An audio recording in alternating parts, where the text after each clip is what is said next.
من الشيطان الرجيم. بسم الله الرحمن الرحيم. ولا تحسبن الله غافلا عما يعمل الظالمون انما يؤخرهم ليوم تشخص فيه الابصار. صدق الله العظيم. وعن ابي هريره رضي الله عنه قال رسول الله صلى الله عليه وسلم: ثلاثه لا ترد دعواتهم: الامام العادل، والصائم حتى يفطر، ودعوه المظلوم. صدق رسول الله. يا جماعه، يعني اهم حاجه في اللي احنا من الايه الكريمه ومن الحديث الشريف، كلنا نؤيد العدل وتحقيق العدل. وقبل ما ندخل في حلقاتنا، يشرفني بحضور ضيفنا الكريم، ضيف عزيز على قلوبنا، لانه بمثابه المستشار القانوني والاستاذ اللي احنا بنتعلم منه بعض تفاصيل القانون. سياده اللواء امل حسني شاذلي، مساعد وزير الداخليه، وهو من اوفوا العطاء بالوزاره والمحامي بالاستئناف العالي ومجلس الدوله. ارحب بسياده اللواء. اهلا وسهلا يا فندم، حضرتك نورتنا. اهلا استاذ احمد، واهلا بالساده المشاهدين. كل سنه وانت طيب، والشعب المصري والقوات المسلحه المصريه وجيش مصر العظيم وفخامه رئيس الجمهوريه السيد المشير عبد الفتاح السيسي بانتصارات اكتوبر.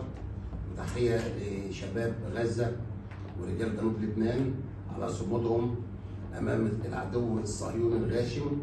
وتحيه لشهداء غزه ولبنان، ودعواتنا للمصابين الحروب بالشفاء العاجل.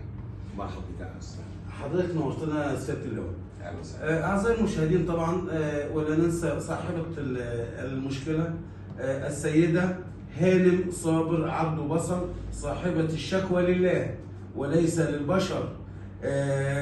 احنا بنعرض الشكوى السيده هانم للرأي العام والساده المشاهدين كي لا يقع ظلم على احد من افراد الشعب المصري. احب ارحب بالسيده هانم صابر عبده بصل. اهلا وسهلا يا حاجته.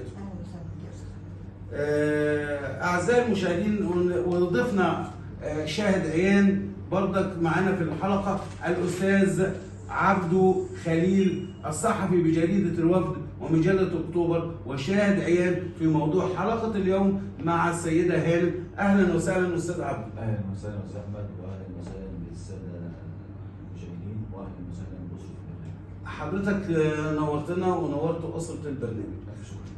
اعزائي المشاهدين، طبعا هنخش في تفاصيل الحلقه، وهنبتدي اول لقاء مع السيده هانم صابر عبده بصل من محافظه دمياط، مركز ايه يا حاجه هانم؟ مركز فلسطين محافظه دمياط. اتفضلي حضرتك اطرحي الشكوى بتاعتك. اتفضلي. بسم الله الرحمن الرحيم.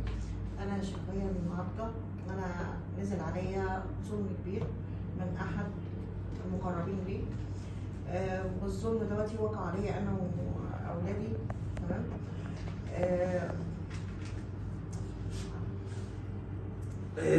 انا عايزك اللي حصل مش كان تمام، ستوب. الظلم ده وقع عليا انا واولادي بادعاءاتهم، ادعاءات كاذبه جعلتني